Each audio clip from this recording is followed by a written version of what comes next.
Boa tarde, pessoal. Hoje é 20 de abril de 2023, 17h08. Estamos aqui na nossa jornada humanista, o Encontro de Estudos Humanistas. Estamos aqui estudando mais um capítulo do livro Sexo, Gênero e Sexualidades, da Elza Dorlin. E hoje o capítulo é Nossos Corpos, Nós Mesmas, que vai ter a generosa facilitação da Mila Rosa, que está aqui conosco. Sem mais delongas. Quero dar um informe, gente. Dar um informe no começo e no fim. Dia 5 de maio, quem tiver na Unifesp, a gente vai ter a presença do diretor de documentário, Alexandro Stênio, acho que é isso, que vai... estou com dúvida se é Stênico ou Stênio. Ele vai fazer um debate sobre o filme O Armário Não é o Nosso Lugar, onde tem 9 depoimentos de pessoas de sexualidades as mais plurais, de várias sexualidades. Eu vou ser o facilitador do debate, é no saguão da Silva Jardim. Eu vou ver se eu consigo montar alguma coisa online, tá, gente? Mas é das 11 às 2 horas, dia 5 de maio, na Unifesp da Avenida Silva Jardim 136. Vai ser no saguão de entrada. A gente vai ter o diretor do filme. É um filme que conseguiu uma verba de financiamento, e aí tem nove sexualidades diferentes. Tá? Sexualidades e identidades diferentes. Tá? Ele, como iniciativa do Núcleo Trans, tá, pessoal do Núcleo. E esse evento já foi feito na Unifesp de São Paulo, já foi feito na Unifesp de Osasco. Ele está vindo na Federal da Unesp em São Vicente, e ele se ofereceu. Dia 4 eu estou na Federal da Unesp, então será que não dava para ser dia 5? Então será, tá? Aguarde novidades, vou ver se eu consigo montar um esquema online para quem é de fora, tá? Com vocês, a magistral facilitação da Mila. Bom, gente, hoje a gente vai ler o capítulo Nossos Corpos, Nós Mesmas. Confesso que eu fiquei bem impactada, espero que a gente possa ter uma troca legal aqui. Eu vou trazer, num primeiro momento, as partes que eu destaquei, e aí acho que a gente pode tecer juntos. Então, vamos lá.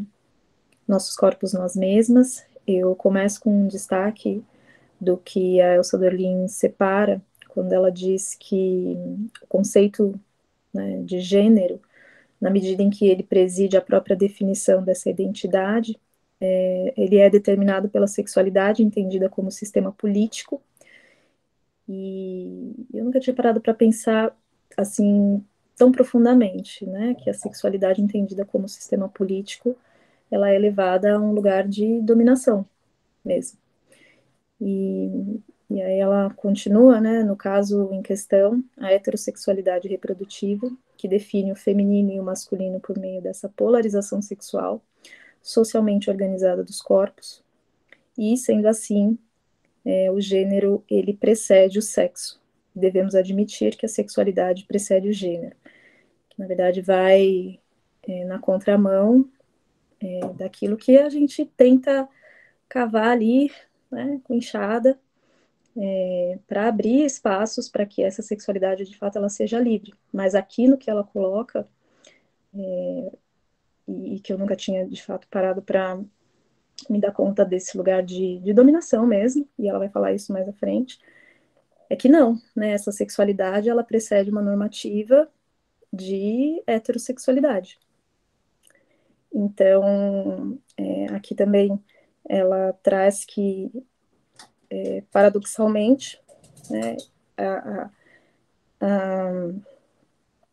ela, de fato, os discursos naturalistas da identidade sexual podem, paradoxalmente, prescindir com tranquilidade de uma referência primária à natureza e substituí-la por uma ordem igualmente imperiosa, a ordem simbólica, como se essa ordem simbólica fosse inerente a todos nós, né? E não. e que a heterossexualidade seja, em um nível simbólico, a estrutura psíquica sem exterioridade, a partir da qual cada indivíduo não apenas se socializa, como alcança o status de sujeito. Sujeito no duplo sentido, ela coloca aqui, né? Tanto um sujeito filosófico quanto psicanalítico. E aí ela desdobra um pouquinho sobre o pensamento feminista, essencialista, que se caracteriza por um postulado maior, a divisão binária da humanidade em homens e mulheres, seja essa binaridade física e ou biológica, biologicamente fundada ou não, na desrealização ou negação de todas as identidades sexuais que não podem ser reduzidas a essas duas categorias únicas. E aí eu acho que a gente começa a entrar um pouquinho nesse desconforto que causa pensar que, dentro desse contexto normativo da heterossexualidade, quantas outras, vou colocar bem entre aspas, porque eu acho que nem é legal chamar de categoria, mas assim sendo, são excluídas, né? E os prejuízos que isso pode trazer, como a gente bem tem visto e principalmente vimos nos últimos 4 anos. E aí ela fala de 2 fontes, né, essenciais aqui dentro da psicanálise e antropologia estruturalista, e uma delas é a Monique. Não sei pronunciar se é Wittig ou Wittig, se alguém souber. E aí ela diz, né, ela fala desse pensamento straight proposto pela Monique, onde existe o homem, a mulher, e a diferença, e ainda histórica ou cultural ou real. Funcionam como conceitos primitivos em um conglomerado de todos os tipos de disciplinas, correntes a ideias, que chamarei o pensamento straight, caracterizado por uma tendência imediatamente totalizante.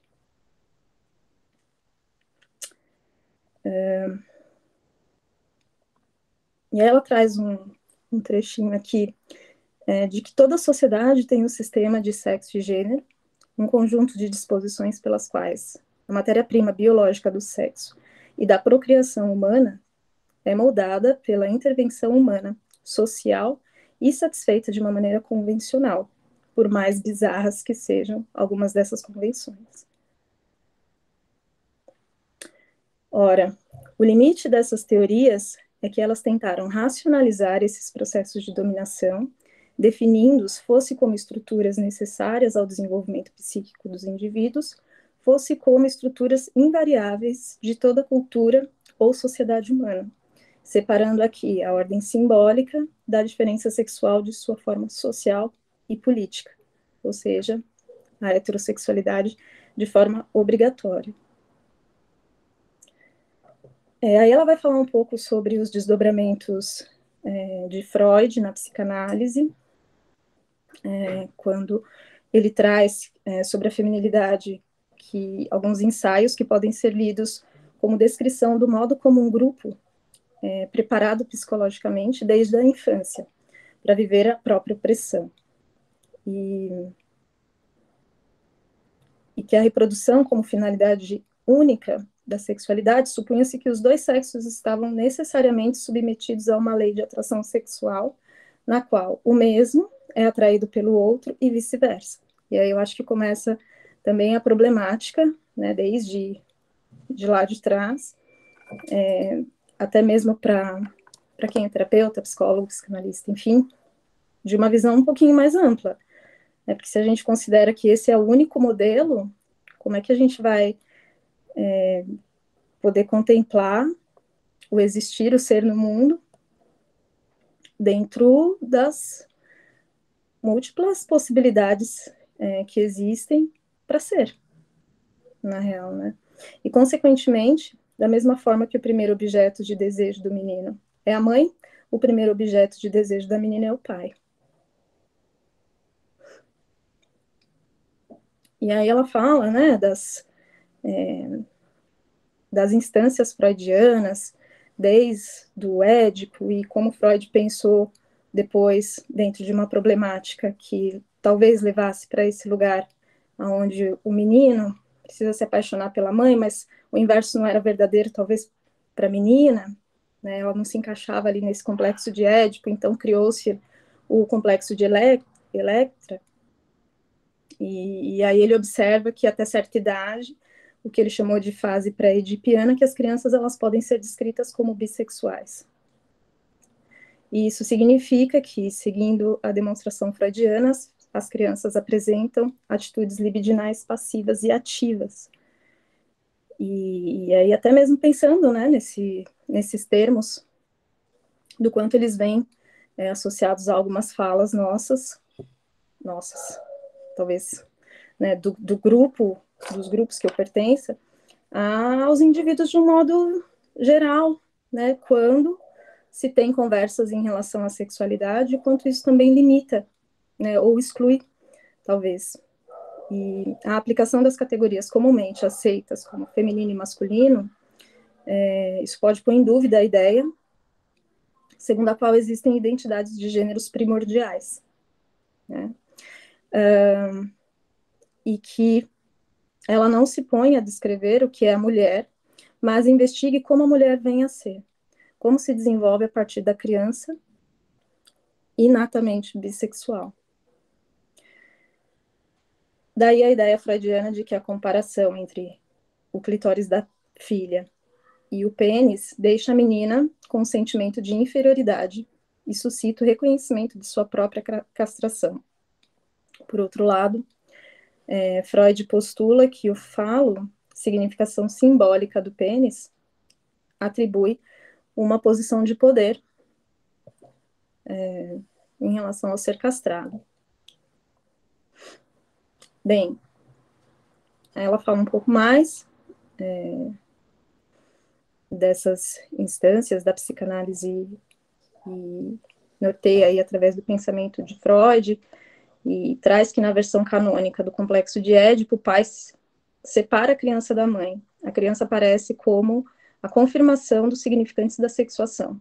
O pai, portador do falo, a mãe, o falo castrado. E aí o homem e mulher são, senão, significantes que ganham corpo por e no âmbito de uma instauração de ordem heterossexual reprodutiva. Assistimos, assim, a uma operação, de algum modo, transexual, não de um sexo para o outro, mas de um fora do sexo para a ordem sexual. Eu achei esse ponto bem, bem importante, assim, né, de algo que está fora do sexo e que, de repente, é colocado dentro de uma ordem e que passa a existir dentro dessa ordem única. E a teoria freudiana explicita a fábrica psíquica das dominadas e dos dominantes. Aí eu acho que começa a ficar um pouco mais calorosa, assim, a leitura, né? Pelo menos para mim foi num crescente, não sei como foi para vocês, acho que depois a gente vai ter a chance de falar, e eu falo, cara, meu Deus, só não melhora. Na verdade, não que não melhora, mas abre espaço para a gente pensar muita coisa, né? Isso é bom, de certa forma. Se a divisão sexual do trabalho levasse as mulheres e homens a se envolver igualmente no cuidado com as crianças, a escolha primeira do objeto sexual seria bissexual. Eu achei isso bem, bem legal aqui que ela pontua. Porque é isso, né? A gente fala muito dessa divisão dos gêneros e do que compete ao homem, do que compete à mulher. Mais para frente ela vai falar, inclusive, de alguns comportamentos das mulheres lésbicas. E aí, curiosamente, eu assisti um vídeo para compor aqui o pensamento e tal, e esqueci o nome dela, mas eu posso mandar no grupo depois. Acho que é Regina Navarro Lins, que acho que ela fala sobre ela fala sobre sexualidade e gênero, um vídeo que foi feito há 3 anos, lá na USP, e aí ela fala que que existia lá atrás um manual para que as mulheres aprendessem a desmaiar, que elas deveriam respeitar determinadas formas de desmaio para que fossem consideradas femininas. Então, a dominação desse corpo, de até sobre como você deve desmaiar, já existia há muito tempo, né? E a gente, eu me incluo nisso, né? Desde muito pequenas, somos ensinadas a como nos portar corporalmente, né, as pernas fechadas, a forma como você, enfim, se porta, como você brinca, tudo isso já vem desde muito cedo com a gente.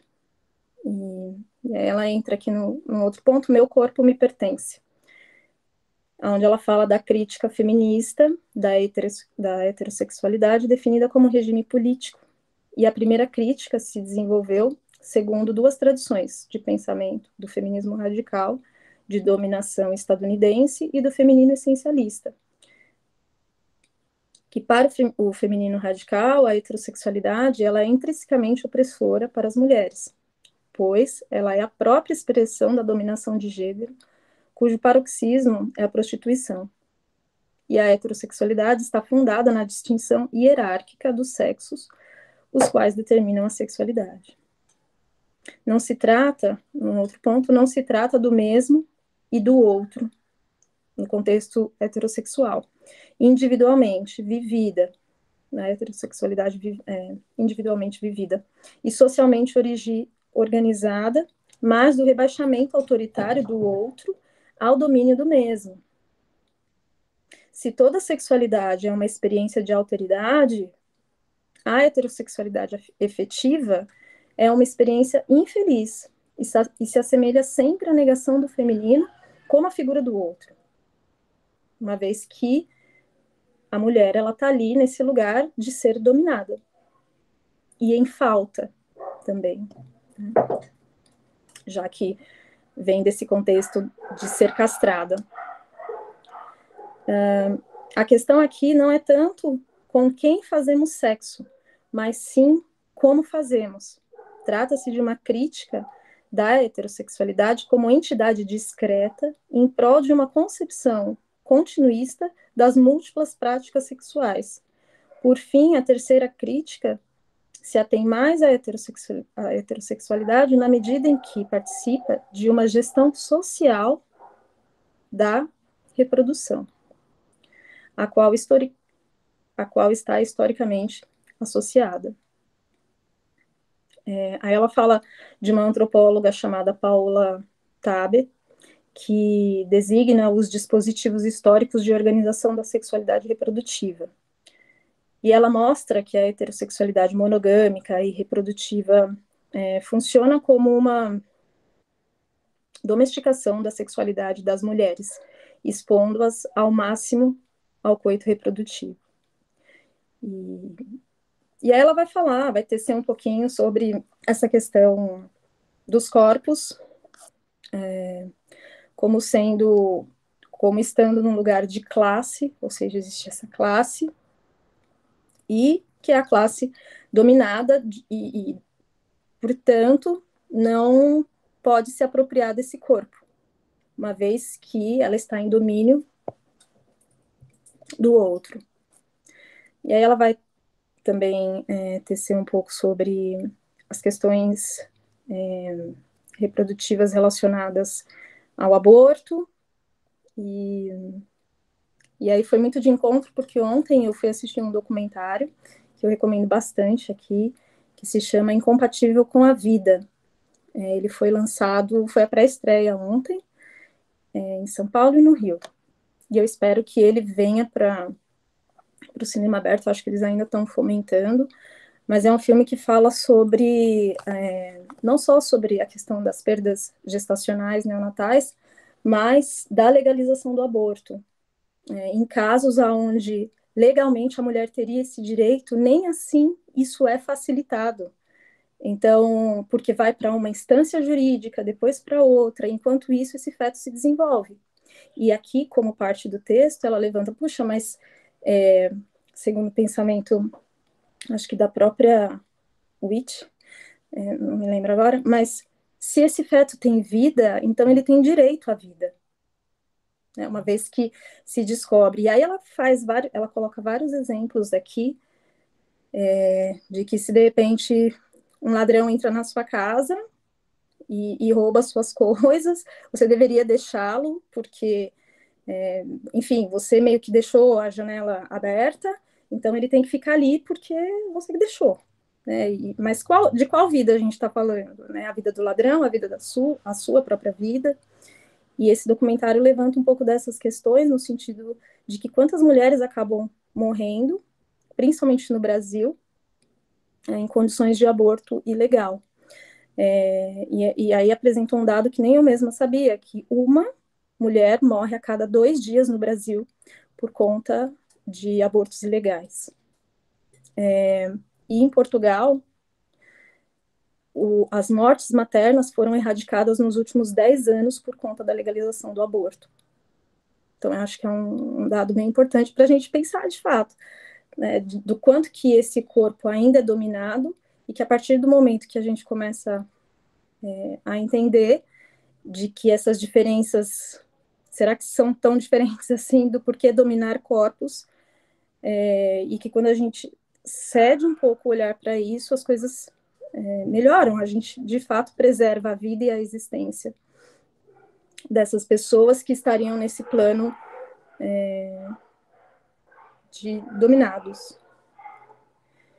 Bom, e aí ela fala um pouco sobre essa questão ainda da justiça, do aborto, dos exemplos que ela usa em questionamento de quem tem o direito à vida, e também se a gente pensar o que é legalizar essa vida, em quais condições esse feto, que futuramente vai ser um bebê ou uma criança, esse mesmo Estado que não propõe políticas de cuidado com essa criança, que não, né, porque depois a vida se constitui de estudo, alimentação, e como é que vai se dar conta disso depois, né? Enfim.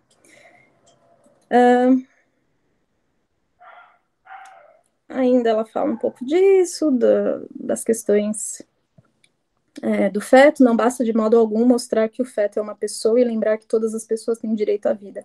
É preciso demonstrar que matar o feto viola o seu direito de vida, em outras palavras, que o aborto mata de forma injusta. Na verdade, não é ela que está falando isso, ela está contrapondo uma autora chamada, ela usa aqui Thompson, mas seria esse o caso? De quais vidas, de novo, a gente está falando quando a gente pensa no aborto?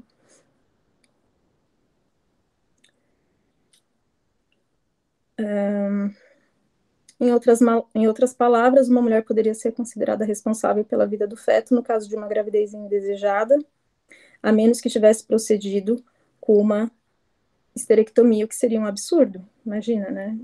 Você tem que fazer uma esterectomia por conta disso. E aí ela finaliza o capítulo com a questão das lésbicas não serem mulheres, uma vez que são classificadas muitas vezes, e que também eu penso que entre dentro de um estereótipo mesmo do que a gente tem sobre comportamentos e a existência dos outros, porque ela disse, né, que é uma espécie de mulher que pode apresentar trejeitos que não são tidos como femininos. Então, se a gente voltar lá na fala da palestrante do vídeo que eu mencionei, que eu vou mandar para vocês, assim, então se ela não desmaiou do jeito certo, então ela não pode ser mulher. E se ela não pode ser mulher, a qual categoria ela pertence, sendo mulher, mas tendo uma orientação sexual, uma sexualidade que não condiz com o que é esperado dentro da normatividade heterossexual. Então, acho que é por aí. Bom, aí ela diz que ela traz um trecho aqui, que toda mulher não apropriada oficialmente por contrato que reserve seu uso a um único homem, isto é, toda mulher não casada ou que age sozinha, circula, consome, é objeto de uma competição que revela a natureza coletiva da apropriação das mulheres. Para investir da melhor maneira possível seu direito comum de propriedade, os homens colocam em jogo entre si suas prerrogativas de classe, de prestígio e de força física. É aquela velha história, né? E pode-se, assim, falar de uma fenomenologia invisível para quem nunca foi interpelado como mulher de uso lícito, coletivo e opressor do corpo das mulheres, que determina seus movimentos, seus gestos, suas percepções, reflexos, posturas, trajetos, seu modo de andar, adornos e suas emoções, a fim de transformá-las em corpos constantemente caçados.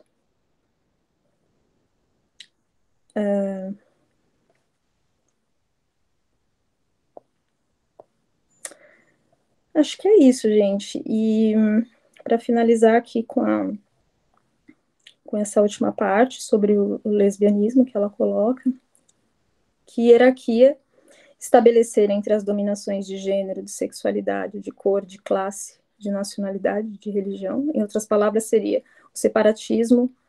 Em outras palavras, seria o separatismo uma estratégia? Acho que eu quero finalizar com essa pergunta dela, né? Será que separar é de fato uma estratégia que a gente deva levar em consideração? Obrigada, gente. Desculpa o nervoso.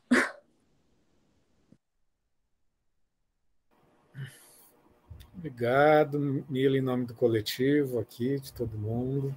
Facilitação muito generosa, muito detalhada. Né? Merece as palmas dos emojis aí. Quem gostaria de compor com a fala, gente? Agora é o momento das partilhas. Quem começa?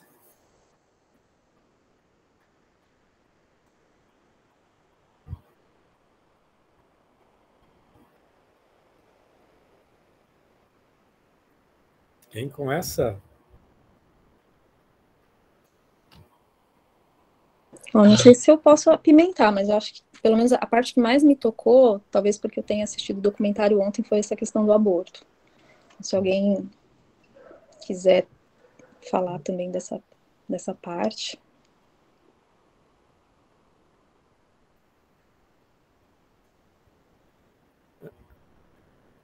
Acho que tem um tema central que é a desessencialização, né, das questões de gênero, né? Quando ela diz que a sexualidade foi isso mesmo. Deixa eu ver se que a sexualidade determina o gênero. É isso, né, Mila? Né? Isso, no começo ela traz né? essa parte. Ela toca num tema que é chave para todo ser humano, né, gente? A gente nasce numa sociedade onde o gênero já está mais ou menos delimitado com todo o arsenal de desejos e libidos implicados no pacotinho do gênero, né? Entendeu? A gente já nasce empacotado. Né? E, obviamente, a gente nunca se adequa ao preceito de uma sociedade, seja que pacote for. Né? Não tem ser humano sadio e reflexivo que vai se adequar a um pacote, né? A pacotes milenares. Né? Então, aí, com isso rompe completamente todo o discurso essencialista que é colocado nas sexualidades hegemônicas normativas, que elas partem de um pressuposto no qual a sexualidade hegemônica nem precisa ser questionada. Ela já é dada como um valor de natureza. Né? É natural do ponto de vista do corpo, biologicamente do ponto de vista do sujeito, e é natural não se questionar. É tudo como dado. Né? E qualquer outra forma que seja mais singularizada, mais plural, é resguardada ao mutismo. Tem 4 temas que eu acho muito interessante. Ao mutismo nem se fala, que as crianças nem sabem que existem, né? Desde a infância. Ao interdito, é interditado fazer circular qualquer informação. Né? A invisibilidade. Hoje em dia, com as redes sociais, as coisas são mais visíveis, mas a gente que é de geração mais antiga sabe muito bem que nem existia. Né? Nem existia. No máximo, as pluralidades se manifestavam de uma maneira marginal. Né? E o tabu, né?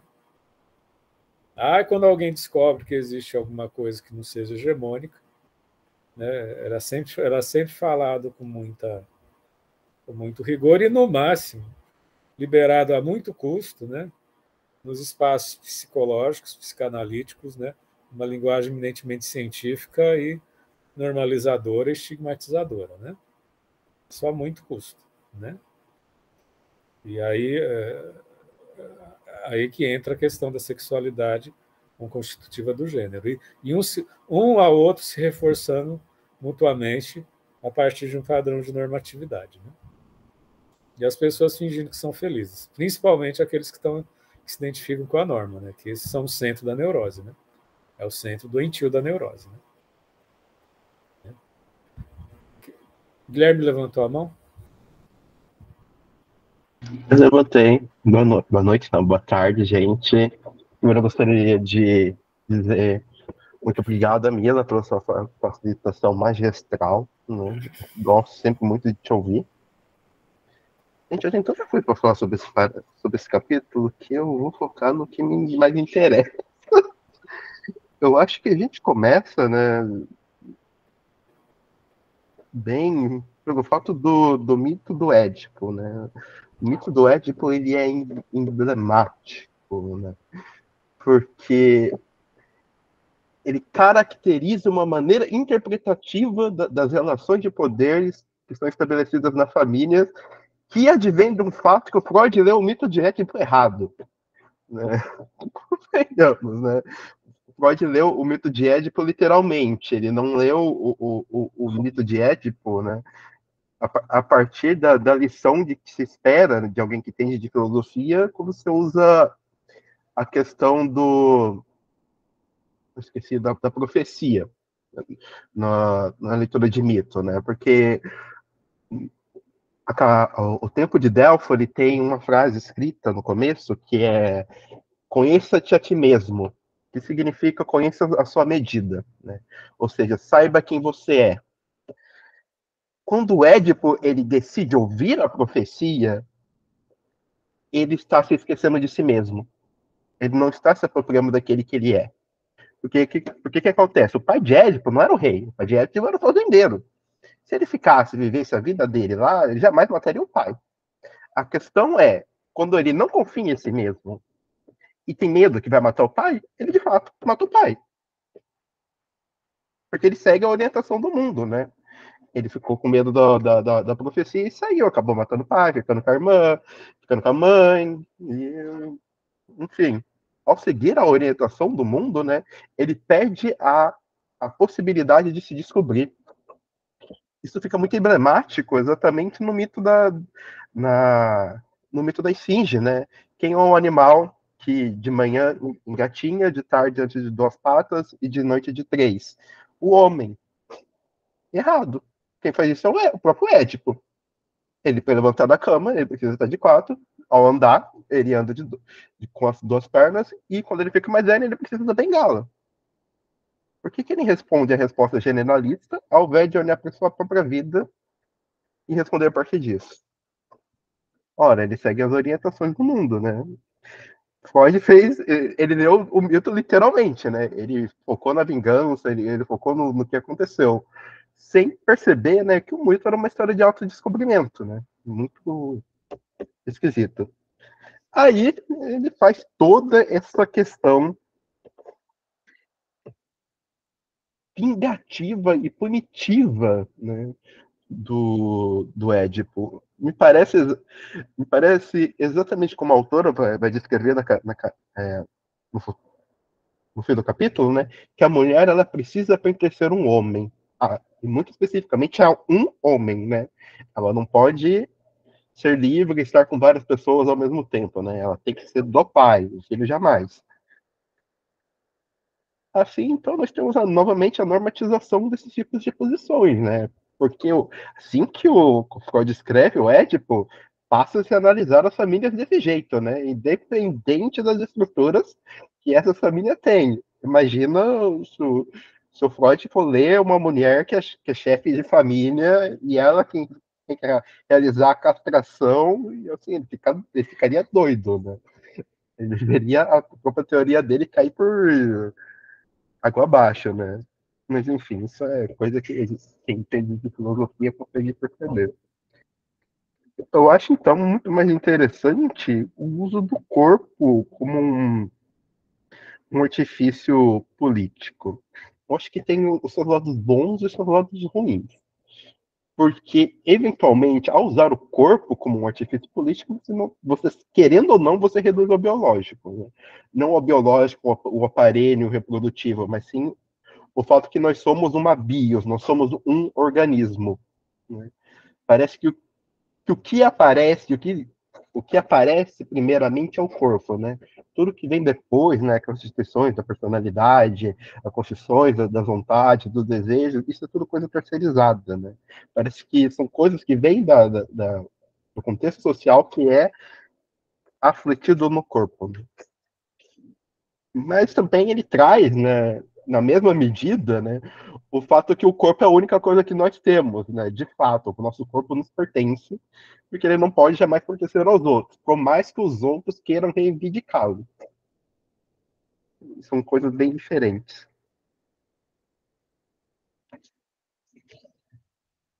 Mas eu também gostei bastante da parte do aborto, porque ela, de fato, ela edifica, né, a questão do supervalorização à vida, né?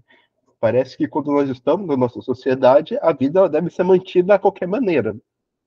Não importa se ela é uma boa, se é uma vida saudável, por mais que hoje em dia, né, nós temos a ideia do saudável explicitada em tudo, né, mas não é o saudável de ter uma boa qualidade de vida, mas sim o saudável de estar dentro dos padrões desejados daquilo que é constituído como saudável.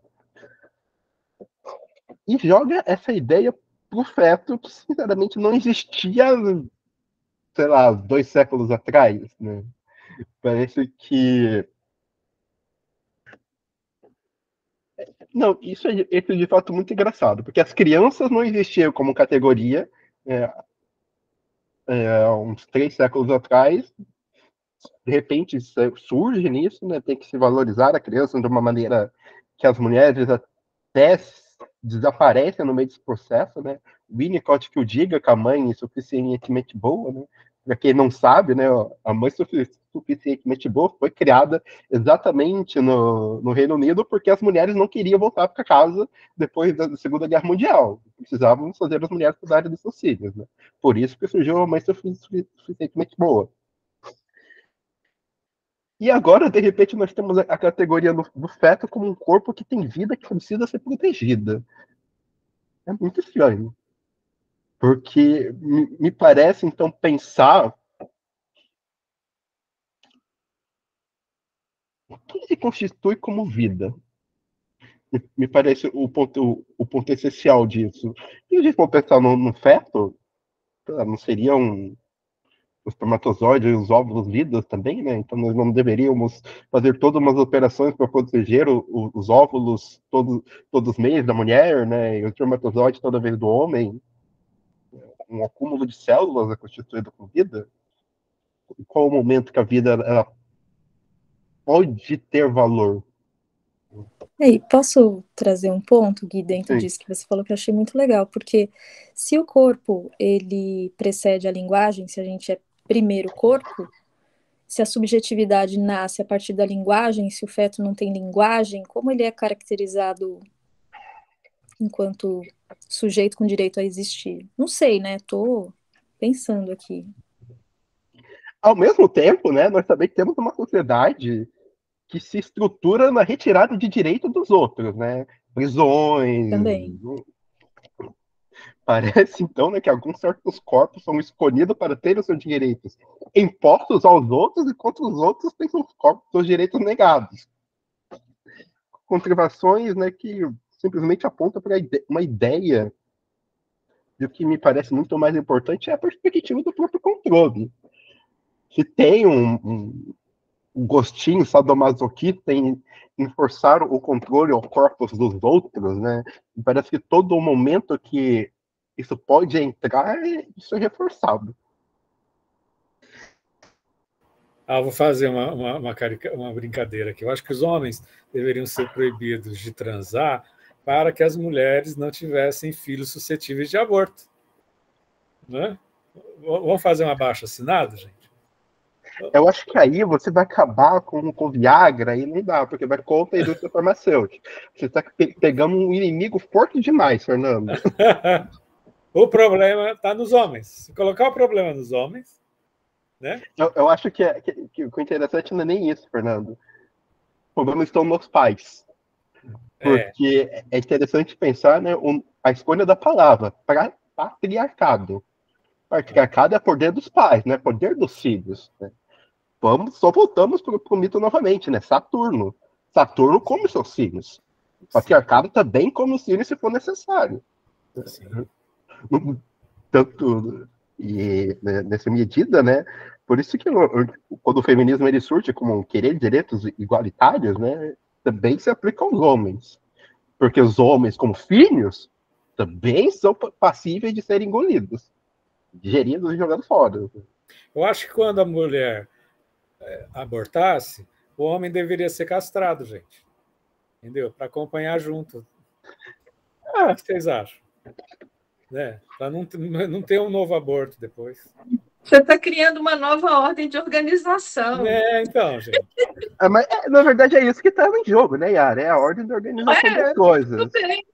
Não, é porque eu até estava, da minha parte, eu falei, gente, como que essa caixinha que o Fernando trouxe, né? Homem e mulher, como que é fácil você organizar uma sociedade que só tem isso, né? Que não tem outras possibilidades. É muito mais fácil controlar. E também como que a psicanálise ajudou nessa... Bom, gente, eu estou na área de serviço aqui, está um barulhão. Como que a psicanálise ajuda a dizer de uma forma intelectual de como que essa sociedade é organizada desse jeito, como que ela vem de uma forma para ajudar nesse controle. Essa questão do édipo. Gente, eu acreditei, eu não sou psicóloga, mas eu já estudei isso no meu tempo de magistério. Quando eu li aqui, eu falei, gente, mas é até desconcertante, né? É até desconcertante a teoria em si. E aí, para completar, eu vi um vídeo do Christian Dunker, que é uma pessoa que eu gosto de ouvir de psicanálise, mas ele tem um vídeo, depois eu vou colocar no grupo, e ele tem uma conversa com um professor que trabalha no grupo trans da USP. Eu não sei se ele ajudou a criação, e como que eles vão confrontando, e o professor que fala mais, mas como há um desconforto no vídeo, e no final, assim, bom, acho que a gente precisa rever a teoria, atualizar essa teoria, porque o Christian vai tentando. Mas eu falo. Aí vem o professor e dá o contraponto. Muito interessante, bem legal.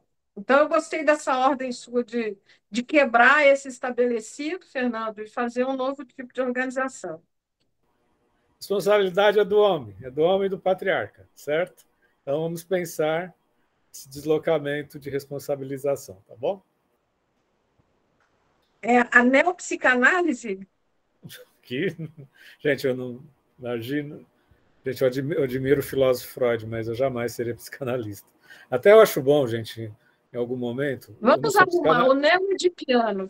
Vamos deixar a psicanálise, porque ela, inclusive, valoriza a psicanálise. Né? Vamos partir do pressuposto de que tem pessoas na sala, ou quem está no YouTube depois, que não conhece psicanálise. Talvez seja bom, em algum momento, a gente apresentar alguns conceitos básicos mesmo, acho que não tem nenhum psicanalista de formação aqui, né? Mas tem muita gente que teve psicanálise na graduação. Né?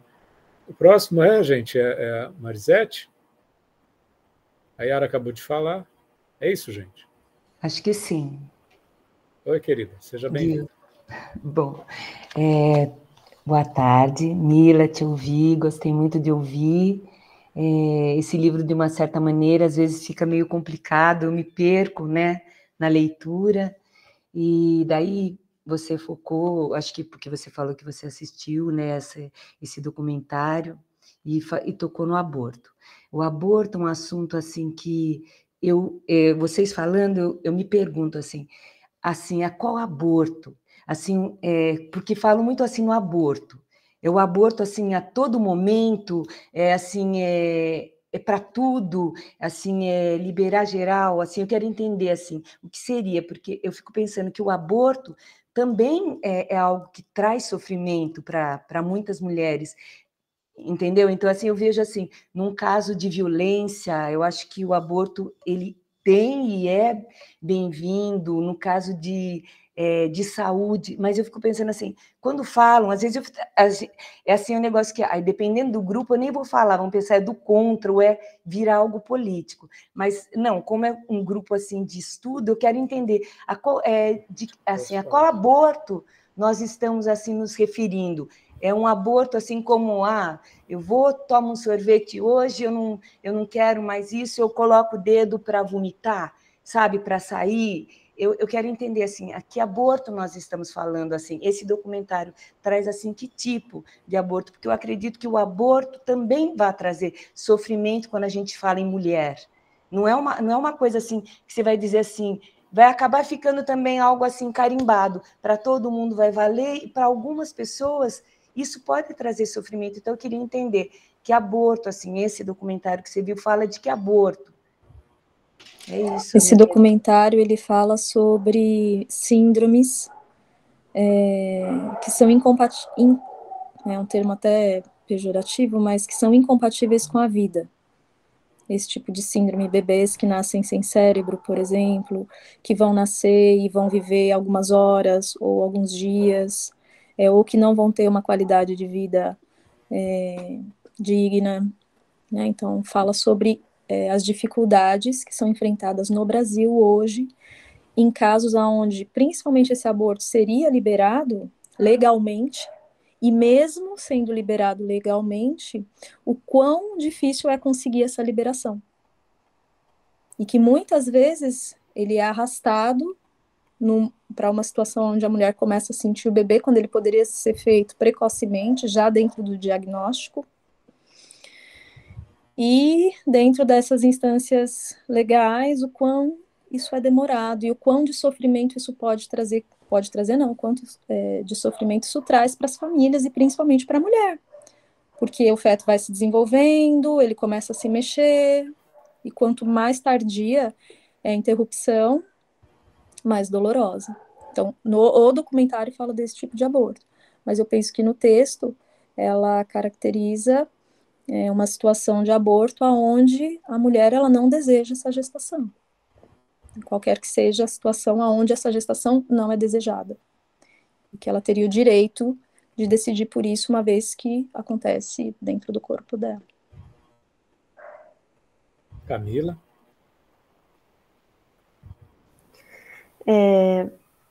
Boa tarde, gente.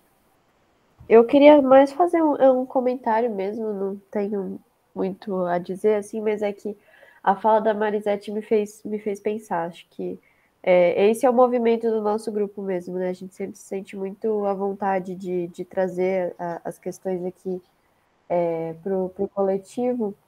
Mas eu fiquei pensando sobre isso, do sofrimento feminino, né, frente ao aborto. Assim, da onde viria esse sofrimento? Se a gente está falando de essencializações e de papéis que são impostos aos gêneros, né? E essa dominação feminina de colocar o feminino sempre em prol da reprodução e a sexualidade feminina dominada, sempre em direção a essa reprodução, esse sofrimento também não viria de toda essa lógica, assim, né? Dessa lógica de que a mulher precisa ser mãe, a mulher precisa gerar outra vida, esse é o papel feminino. Eu fiquei pensando um pouco nisso, né? Como a gente poderia ver esse sofrimento também ligado ao que o texto traz, né? É realmente um comentário, uma reflexão.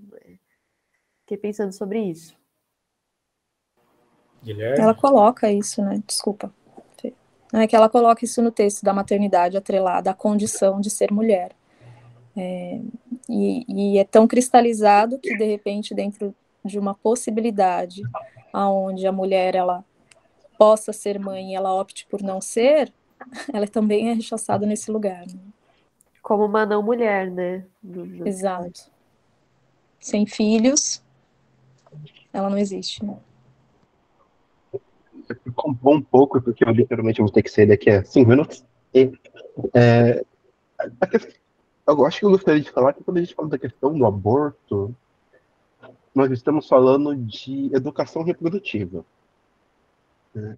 Nós estamos falando de educação sexual. Não, porque o que acontece na questão do aborto? Você está impondo ao corpo de uma mulher, então tem que permanecer grávida mesmo que aquilo seja contra a vontade dela. Ok, X, essa é a sua questão. Como e por que essa mulher engravidou? Ela engravidou porque ela queria? Tudo bem. Entendemos, então, que essa mulher provavelmente não vai querer um aborto se essa é uma gravidez desejada. Mas essa gravidez desejada ela também pode ter complicações que poderiam ser resolvidas com um aborto, né? Para proteger a vida da mãe. Um outro caso é, essa mulher, ela engravidou sem querer? Ela engravidou porque a camisinha falhou? Ela engravidou porque o parceiro dela exigiu fazer sexo sem camisinha? Ela engravidou porque a pílula do dia seguinte não funcionou? Ela engravidou porque ela tomou pílula do dia seguinte todas as vezes que ela fez sexo? Por isso ocorreu algum problema? O interessante aqui é perceber que, de fato, são abortos e abortos, né? São várias questões diferentes. Mas todas elas registram ao fato que nós não somos educados, né, para ter uma vida sexual. Nós não somos educados a respeitar o corpo das mulheres. Nós não somos educados a entender como os nossos corpos funcionam. Né? O homem não é educado quando ele vai penetrar a mulher, ele vai falar que quando é para usar camiseta, usa camisinha. Às vezes, manipula a mulher para fazer sexo sem camisinha para manter na relação. E a mulher, na posição dela, querendo manter a relação, faz. Às vezes a camisinha falha, a mulher engravidou, ela não quer ter filhos. Assim, o que está centrando nisso, né, é a questão do controle. Você controla o que a pessoa sabe, você controla as opções que ela tem no corpo dela, e você controla o nascimento de certo tipo de pessoas. Que convenhamos, gente, se você tem dinheiro, se você tem um aborto, você vai numa clínica legal, de luxo, você faz. Exatamente, Gui, é esse o ponto dos A privilégios. a questão é, quem não tem dinheiro e tá grávida, não tem condições de criar esse filho, vai ter que fazer um aborto legal, provavelmente vai ter que contrair outra doença e vai morrer. A questão é isso, né? Quanto da vida nós estamos compatíveis a jogar com, né? Para manter um certo controle muito real, mas fictício sobre os corpos dos outros. Né? Eu acho que a questão que a Marisete levantou é preciosa. Queria agradecer para a Marisete ter levantado, porque quando a gente retoma o texto, acho que assim, o meu olhar, pelo menos, né? O texto ele não está fazendo apologia ao aborto, ele está falando como as relações na interface entre sexualidade e gênero criam relações de dominação e de submissão. No caso, o texto demonstra como a mulher é o foco central da submissão. Entendeu? De forma, inclusive, que todo o estigma de fazer ou não o aborto fica sobre a mulher. Eu fiz uma caricatura, gente, mas eu vou repetir a minha caricatura. Se a sociedade tivesse um esquema de lei e dissesse, tá, a mulher vai escolher ou não abortar, mas o homem que engravidou essa mulher vai ter uma castração química para que outras mulheres não sofram ou não se responsabilizem por essa escolha, o arranjo seria completamente diferente. Inclusive, isso seria até difícil de determinar, porque a maioria das mulheres muitas mulheres são estupradas, são abusadas, nem se sabe qual que é esse homem. A multiplicação de famílias famílias de mães sozinhas é inúmera, principalmente nas classes menos favorecidas, né? Então, o que está em jogo no texto é assim, como existe um mecanismo de dominação, de naturalização de abusos e de submissões, na qual a figura do aborto é um exemplo central. É a mulher que vai ser julgada socialmente, não vai ser o estuprador. Ou sequer se questiona, mesmo nas famílias mais neuróticas e convencionais. Ninguém vai questionar se o homem não teve temperança e empatia pela mulher para fazer ela engravidar e ser responsabilizada, inclusive, pela gestão do lar, né? É a mulher que vai ser a cuidadora, né? Então, que o texto fala dessa relação de dominação e de submissão naturalizada, né? Na qual a figura do aborto é uma figura privilegiada. Eu só queria também um pouco falar da psicanálise. Eu não sou psicanalista, gente. Um dos momentos mais bonitos da minha vida recente foi que eu fui visitar o Museu do Freud, né? Eu chorei que nem um bezerrinho, entendeu? Fiquei lá uns 40 minutos só na sala do Freud, assim. Era um dia que tinha pouca gente, fiquei lá só olhando. Pensar que um dos maiores filósofos do planeta clinicou no fim da vida lá em Londres, no museu dele, né? Eu respeito muito Freud. E ele vem, mas só que a gente também precisa dar uma situada, né? Ele vem de uma sociedade vitoriana na qual muito do texto dele naturaliza, essencializa o que é homem, o que é mulher, né? E o que é heterossexualidade.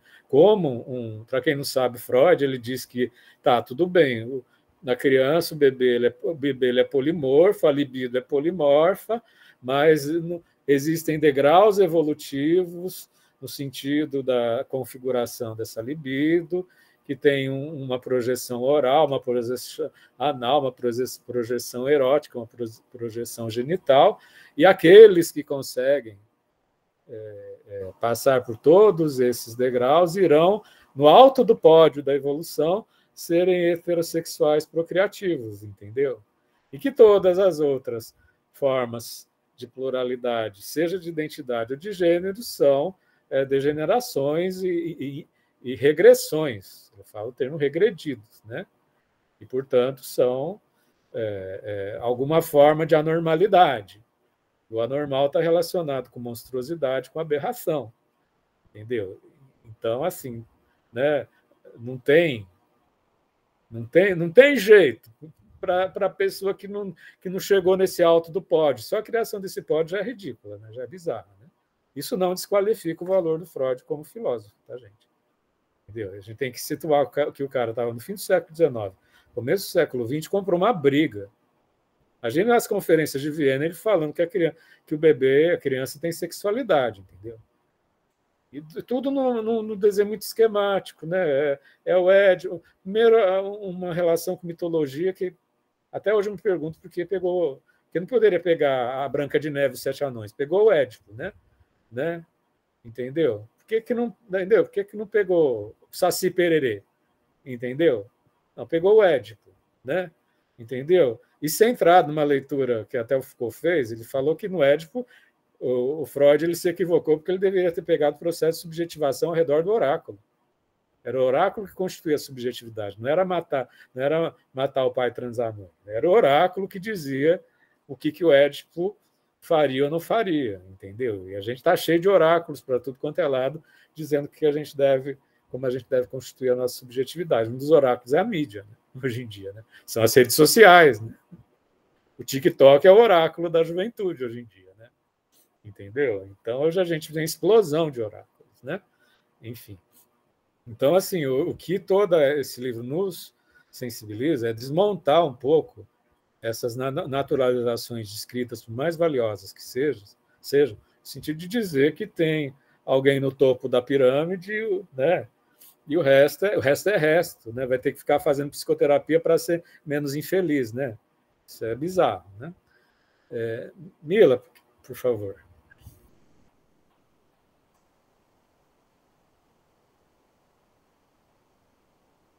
Mila, só áudio está fechado. Desculpa, obrigada. Não, é que eu estava ouvindo você, Gui, falar, e agora o Fê, com essa fala do Freud. Eu sempre, não sei, né? Penso que foi muito importante a teoria dele como um ponto de partida, né? E que bom que hoje a gente pode ter ainda mais reflexões, pensadores, para compor, e inclusive não desconstruir, mas repensar o pensamento dele, né? E ele mesmo, acho que em algum momento disse que a teoria dele estava em aberto, né, para que outros continuassem, né? E eu acho maravilhoso a gente poder, de fato, repensar essa questão, principalmente normativa. E um ponto da sua fala, Gui, que eu pensei, acho que foi do Fê, não lembro agora de vocês dois, a gente está falando aqui do aborto do corpo da mulher, mas e se a gente pensar num corpo de um homem trans, mais para frente, porque existe isso também hoje, né, de leis, as leis, elas respeitam essa normatividade heterossexual de homem, mulher. E se a gente pensa, como é que vai ser se quando um homem trans, de repente, escolher fazer um aborto? Existe lei para isso? São coisas que eu fico, sei lá, considerando aqui. Mila, fala fantástica, parabéns pelo pensamento. Porque e aí, como é que vai ser quando um cara quiser abortar? E ele é homem, né?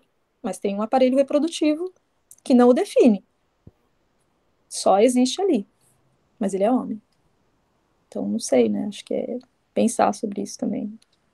Agora, só complementando a questão da psicanálise contemporânea, ela faz com muito esforço uma revisitação do Freud, né, no sentido de atualizar com questões afetivas contemporâneas, dissolver eventuais ranços e preconceitos que o Freud pode ter produzido, né? O problema é que, se fizer muito por demais, ela vai se tornar uma fenomenologia existencial humanista. E aí vai se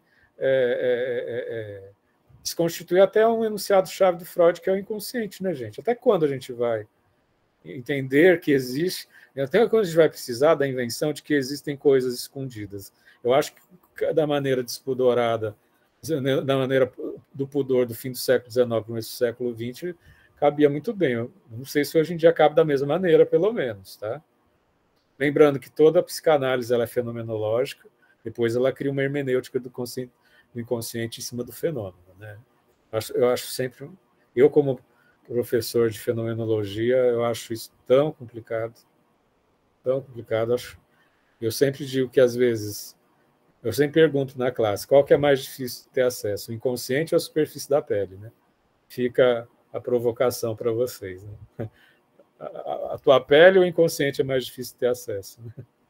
Reflitam a respeito. Adorei isso de até quando as coisas vão ficar escondidas. Nossa, é isso, né? O que você está escondendo? Porque vem de fora. Ai, esse gesto, esse ato falho, entendeu? Esse sonho revelador que mostrou o que é, entendeu? Qual conversa de salão ainda vai ter sentido para a pessoa ficar, ai, esse ato falho, sabe? Ou esse ato falho, cala-te boca, sabe? Século XXI, entendeu? Quantas gerações de TikTokers vão ser necessárias para fazer demolir tudo isso, né? A não ser nos casos crônicos patológicos das pessoas lá do meio da curva normal, que tem gente que está assim, né, segurando o mastro do centro da normalidade, né, e fazendo extremismos, né, políticos, né, totalitários, porque não consegue, né, pensar fora do caixote, né? Isso, né? Isso tem a ver também com política, né? Mas, então, pessoal, estamos... Mais alguém quer comentar? Esse é um momento de trocas, né? Queria mais uma vez parabenizar a Marisete, que abriu o coração, assim, falou um monte de coisa bonita. Yara, Camila, Mila, né? A gente está aqui para ter troca. A gente não vai sair daqui conclusivo, tá, gente? É um espaço para a gente aprender que é gostoso não precisar concluir nada. Tudo se conclui a 7 palmos abaixo da terra. Então, é bom a gente ficar bem inconclusivo, tá, gente? Né? Daniel, boa noite. Bom te ver. Legal essa última fala, que me dá uma certa tranquilidade, né? Porque enquanto eu li aquele capítulo, eu falei, meu Deus, eu não estou entendendo, né? Eu não estou conseguindo concluir nada. E eu até, né, usando até abri aqui umas cervejas, falei, não, eu vou beber, eu vou dar uma relaxada para ver se eu consigo absorver alguma coisa, né? Eu vou dar um cut aqui no meu superego, né? Para usar os conceitos. E eu vou me entregar para ver se absorve. E, de fato, é muito bom, né, ouvir vocês falarem, sua interpretação e essas análises, para eu perceber o tanto que a dúvida, ela também, né, nos ensina. Né? E o tanto que não é necessário estabelecer conceitos rígidos e ficar ali com conclusões absolutas a partir de uma escrita como essa. Né? Então, esse é também um aprendizado que eu estou tendo com isso, que vocês estão me propiciando. Então, é uma fala de agradecimento sem grandes elaborações a respeito do que foi dito, porque eu estou aqui mais numa fase aqui com 2 latinhas de cerveja, mais relaxado, me divertindo e aprendendo com você. Que legal, Daniel. Né? Então, também encontro humanista para sagrar a vida, né? Na qual com a sua cervejinha aí do lado, entendeu? Né? Enfim. Então é isso, gente, porque é um exercício de pensamento. Encontro de estudos não é para a gente memorizar os textos, né? Porque, gente, quanto mais a gente faz exercício filosófico, menos a gente dá conta, né, do conteúdo pelo conteúdo, né? Mas a gente está abrindo um campo, né, de trocas, um campo de percepção, né? Fica uma percepção, entendeu? Ficar uma percepção de si próprio nos outros, num mundo um pouquinho diferente, já está ótimo, né? Aqui, fiquem tranquilos, no final do nosso encontro não vai ter prova oral, tá, gente? Fica tranquilo. A vida não... A gente não pode perder tempo com essa alteridade toda, né, Daniel? Obrigado pela partilha. Né? Mais alguém, pessoal? Elisete quer falar uma coisa do ponto de vista espiritual aqui. Ela escreveu, eu fiquei curioso. Quem? Como espiritualista que sou. Elisete, pode falar, querido. Peraí, tem alguém falando aqui, mas a Marta falou, penso que sempre estaremos ressignificando questões socioculturais. Isso aí, né? É um dentro que vem de fora, né? Esses textos fazem uma diluição da... É que quando eu pensei, você falou o que eu pensei, prof. Marta, vamos registrar no YouTube. Nós temos uma conexão. Certo, de além para além. Mila, querida.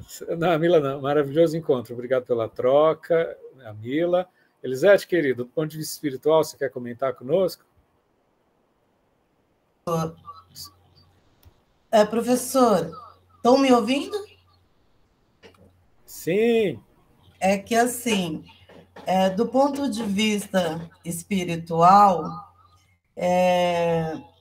o pastor havia comentado nos encontros aí que tivemos de casal, ele foi falar da questão do aborto.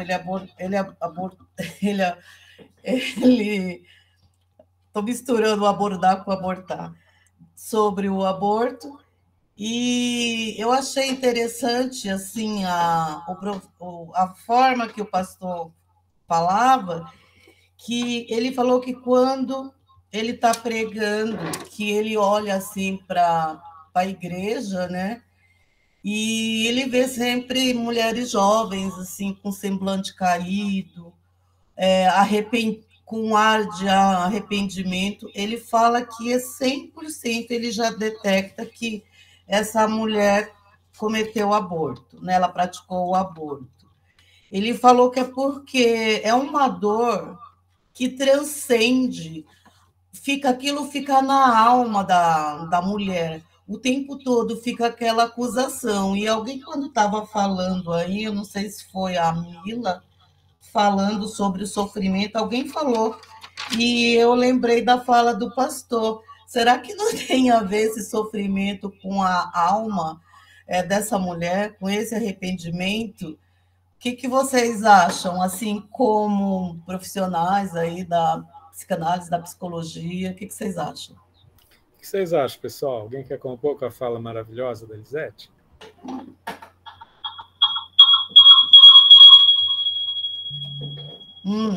Eu acho isso um perigo.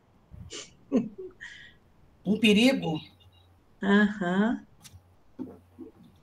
Porque, de repente, nós temos um recorte de uma afirmação. Recorte do quê? Eu não escutei a última palavra. É um recorte. De repente, ele está falando para muitas pessoas.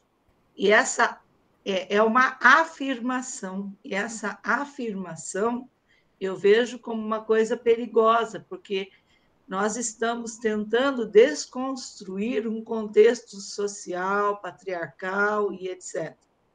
E quando vem uma fala que me parece mais de religião e menos de espiritualidade, então isso me assusta. Me assusta e me preocupa. Então, estou falando como leiga do assunto, mas, enfim, Fernando, com certeza, tem como complementar isso. Elisete, eu quero agradecer de coração a tua fala, que é uma fala muito sensível, tá? Uma fala com muita amorosidade, né? Muito coração. Quero repetir, esse livro não está fazendo apologia do aborto, nem esse grupo está fazendo apologia do aborto, tá? O que o texto fala é que existe uma submissão do patriarcado, né, sobre o mundo das mulheres, a ponto de culpabilizar a mulher e responsabilizar a mulher por 100% das escolhas que ela fizer, seja no sentido de ter o filho, seja no sentido de não ter. Isso é um dispositivo de culpabilização, de um patriarcado. Agora, imagina você no teu feminino, né?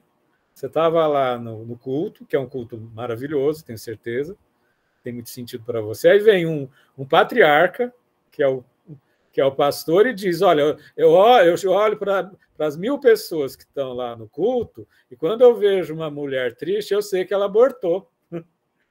Ele, mais uma vez, está reforçando essa dominação e criando um Big Brother, assim, uma vigilância, entendeu? Que daqui para frente o olhar dele é o olhar superior que vai identificar qual mulher que é abortada ou qual mulher que não é abortada. Ele, mais uma vez, ele está exercendo o poder patriarcal de dominação, entendeu? Ele está submetendo as mulheres ao olhar dele, entendeu? Isso, não estou nem entrando no mérito da religião, entendeu? Nem estou entrando no mérito se vale a pena ou não abortar, que é uma decisão dificílima. Aqui não é o grupo de fazer apologia nem de abortar e nem de não abortar, né? Eu só estou mostrando como, naquele momento, ele se colocou como o homem superior que é capaz de olhar para as mulheres pecadoras, né? Que sofrem, né? E que o olhar dele é capaz de identificar a culpa no olhar da outra mulher. Entendeu? Ele só reforçou a dominação, é assim que eu sinto, entendeu? Mila, querida. Aí eu fiquei pensando nessa fala que é muito boa mesmo. O que é esse arrepender-se? Do que se arrepende? E o que vem antes? Será que eu me arrependo porque eu não tive apoio, porque a pessoa de quem eu engravidei foi embora, de que a minha família me viu de uma maneira, né, porque eu engravidei, né, de uma maneira inferior, porque eu não tenho condições, porque eu não tive condições de cuidar dessa criança? Do que se arrepende? Né? Porque eu acho que é uma pergunta importante de se fazer também quando a gente pensa nas questões que envolvem o aborto. Porque se essa mulher ela está sozinha nessa decisão, é ainda muito mais desafiador. Só compondo a frase que eu acabei de pôr aqui, antes de passar para a Camila, por que ele não vê nos olhos dos homens que engravidaram, as mulheres que abortaram, a mesma tristeza? Exatamente. Entendeu? Exato. Só vê nos olhos da mulher. O sofrimento, a tristeza e a dor é só na mulher. Entendeu? O homem, ele pôs um ser no mundo suscetível de abortar ou abortou, mas o pastor, ele não vê no olhar dos homens. É aquela velha fala, né? Quantos homens abortam seus filhos quando eles não assumem a paternidade, por exemplo? Sim. É só a mulher que aborta, gente. Esse que é o ponto. O homem não aborta junto. Camila, querida. Ai, professor, eu ia falar exatamente isso. Sobre o sofrimento, sobre não enxergar o sofrimento no olhar do homem, né? Então, essa criança, essa vida, esse feto foi feito, né, apenas pela mulher, né? E por que só sobre ela recai essa culpabilização, né? Esse arrependimento, esse sofrimento? Era exatamente isso que eu ia falar. E acho que é muito interessante. Estamos conectados, Camila. Também vou gravar no YouTube nossa conexão. Estamos. E eu acho que é justamente, a Mila falou também, né, agora sobre a fala da Elisete ser importante, justamente porque traz para esse cotidiano, né, para essa vivência que a gente tem diária, né, e como que isso se reproduz e como que a gente pode ver isso em todos os lugares que a gente tiver, seja na igreja, seja na escola, seja no trabalho. Eu acho que isso é bem interessante trazer para o grupo mesmo. Daniel? Prof, só um minutinho, Daniel. Eu quero agradecer, Elisete, porque isso que a Elisete trouxe é muito importante. É uma fala de um senso comum extremamente importante. E vocês todos foram bastante delicados para colocar, mas eu acho que é muito importante pessoas que tragam coisas da rotina mesmo, do cotidiano, que é uma forma da gente também cuidar disso, né? Desculpa, viu, Pro? Desculpa, Daniel. Porque é no cotidiano que o poder se exerce, entendeu? Tem muita chantagem revestida de espiritualidade, entendeu? Esse discurso foi um discurso de submissão das mulheres, tá? Não é questão de ser a favor ou contra o aborto, ou se sofre ou não. Ele só enxerga as mulheres. Daniel?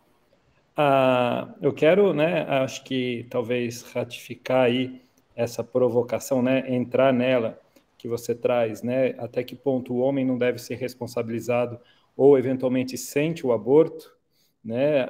Eu acho que isso tem que ser compartilhado e não é só uma coisa que tem que ser atribuída ao feminino, né?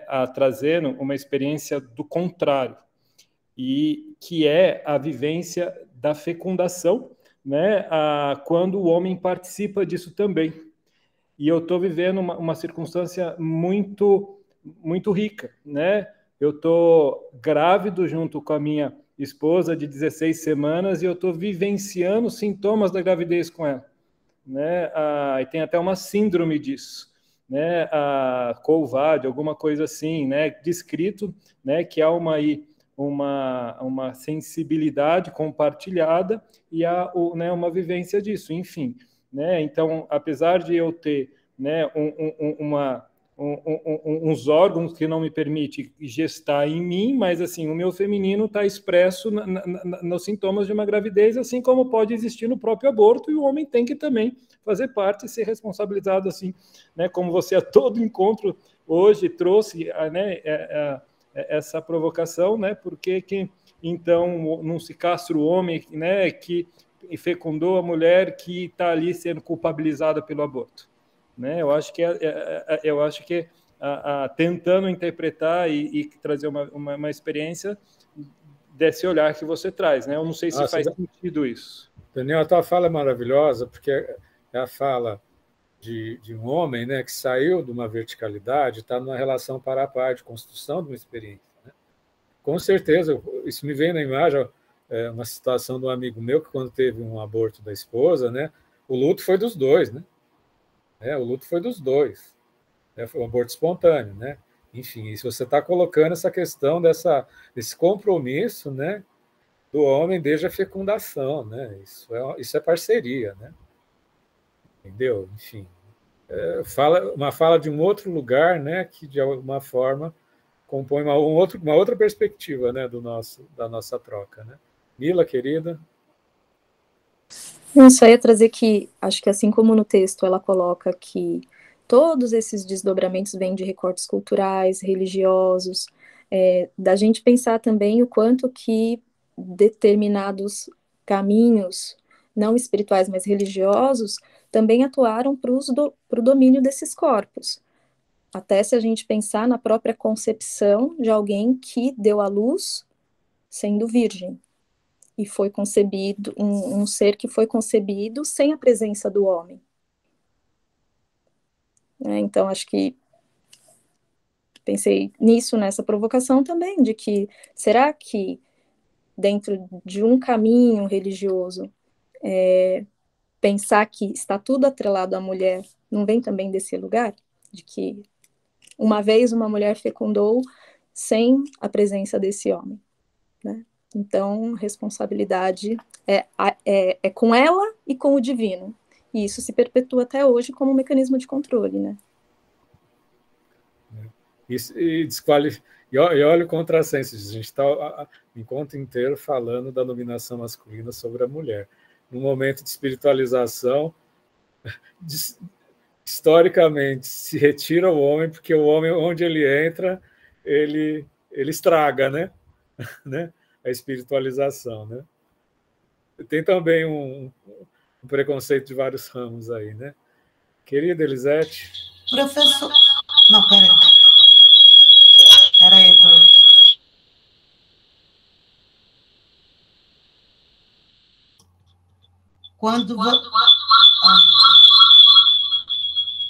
Professor, quando você falou que o Daniel saiu de uma situação da verticalidade para uma situação... Eu não entendi bem, mas eu não entendi bem o resto da sua fala. Mas... De parceiro, né? De parceiro, ele virou parceiro. Da esposa. Parceiro da esposa. Ele falou que desde a fecundação ele está grávido junto com a esposa. Isso é uma humanização, né? Você sai do estereótipo de que fecunda e a esposa que se vira os 9 meses depois, entendeu? Ele está numa relação de comunhão, né? Ele sente os mesmos sintomas, entendeu? É unha e carne, né? Entendeu? Uma outra discursividade, né? Que bonito. Entendeu? Ele precisou sair também dos estereótipos machistas, entendeu? Que a gente é educado, né? Que os homens são educados, entendeu? Que bonito. Então esse é outro lugar, entendeu, Elisete? Entendi. É diferente do teu pastor, por mais maravilhoso que ele seja, ele fala, olha, eu estou vendo as mulheres sofrendo. Ele está vertical, entendeu? A mulher está aqui embaixo. Entendi. Ele está vendo que elas estão sofrendo. O exemplo do Daniel foi ótimo, porque aqui eles estão juntos, né? Estão conectados, né? Tem uma unidade. Então, entendi. Para o que der e vier, porque uma gestação é sempre uma delicadeza, né? É sempre um cuidado constante, né? Entendi. Entendeu? Entendi. É isso que o texto todo mostra que historicamente tem uma verticalidade de submissão, mas que existem possibilidades, né? A gente está vendo aqui pelos exemplos de novas combinações, né? De parcerias. Gente, estou muito comovido hoje, muito comovido. Então, assim, a gente já está no horário da nossa finalização. Percebam, gente, não tem conclusão nenhuma, mas tem encontro. Encontro não precisa ser conclusivo, né? Ninguém vai sair daqui decorando o conceito do livro. Se a gente sair com uma percepção, com um sentimento que só surge no encontro, né, gente? Se quiser, você pode fazer o livro na tua casa e fazer um fichamento, né? Mas tem afetos que só são compartilhados no encontro. Isso é exercício filosófico do pensamento, tá? Bom feriado, galera. Obrigada, tá, a gente se vê na sexta Obrigada, da semana gente. que vem. Tchau. Obrigada. Eu vou parar a gravação. Quem quiser conversar um pouquinho, ainda fica uns minutinhos. Beijos. Tchau.